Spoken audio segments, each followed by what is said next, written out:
منظر یاد آ گیا. مولا کیا یاد آیا؟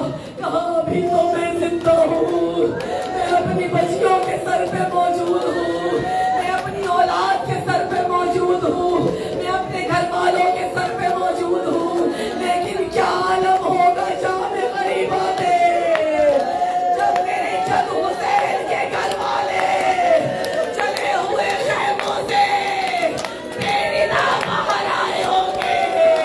ارے کیا عالم ہوگا جب حسین کی ننھی سکینہ چلے ہوئے دامن کے ساتھ میدان کربلا میں آئی ہوگی.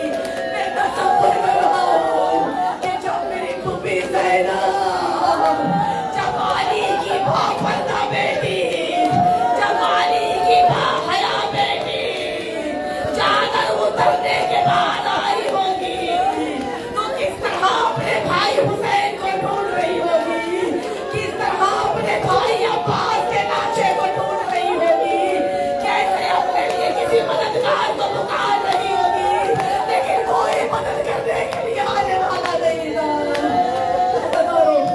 امام کے گھر کو آدر آئی گئی.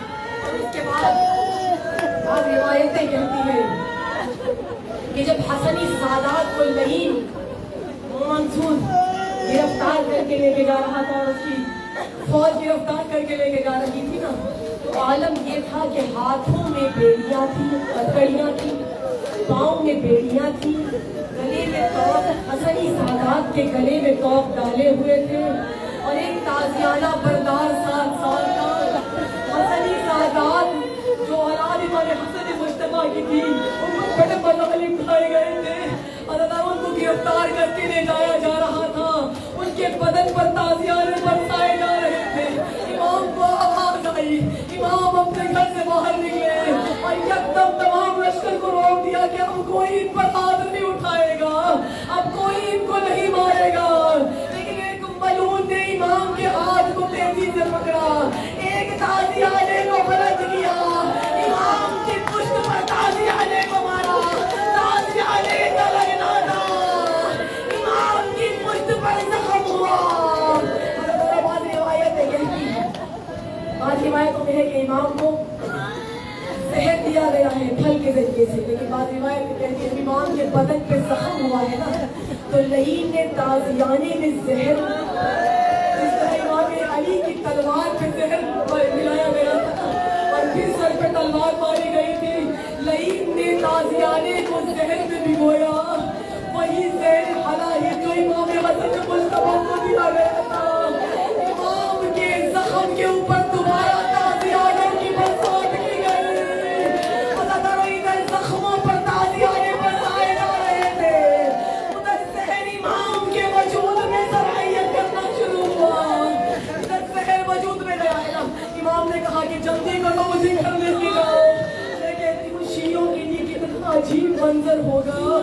مجھے وہ تازیانہ یاد آ گیا کہ جو فاطمہ زہرا کے ہاتھ پر پڑا تھا, جب بی بی کے ہاتھ پر تازیانہ لگا ہے نا, مولا کائنات تڑپ گئے, مولا علی تڑپ گئے تھے, اور بی بی نے علی کے دامن کو چھوڑ کر کہا تھا علی اللہ کے ہاتھ. لیکن یہ تازیانہ امام کو جب لے کر گھر میں داخل ہوئے ہیں, امام گھر میں آ گئے, لیکن بار بار یقیناً ایک ہی منظر ذہن میں آ رہا ہوگا, یہ چند تازیانے ہیں, یہ بابا کا شہر ہے, یہ اپنا وطن ہے, یہ بے وطنی نہیں ہے, یہاں ہاتھوں میں بیڑیاں نہیں ہے, امام یہاں پاؤں میں بیڑیاں نہیں ہے, یہاں آپ کے گلے میں توق نہیں ہے. امام ایک بیمار ایسا بھی تھا جس کی پشت پر اس طرح تازیانے برسائے جا رہے تھے. امام باقر کہتے ہیں کہ جب میں نے اپنے بابا کو غسل و کفن کے لیے لباس اتارا ہے نا, تو میرے بابا کا قمیض ان کے بدن کے ساتھ چپکا ہوا تھا, اور جب قمیض اتارا گیا ہے تو میرے بابا کے بدن پہ تازیانوں کے نشان تازہ تھے. امام جعفر صادق اس زہر کے درد میں تڑپتے رہے. جب امام کا آخری وقت قریب آیا ہے نا, امام کو پانی پلانے والا بیٹا امام کے پاس موجود تھا. امام نے اپنا آخری وقت اپنے بیٹے کے پاس گزارا. امام کا جنازہ تیار ہوا, اس کو کفن دیا گیا.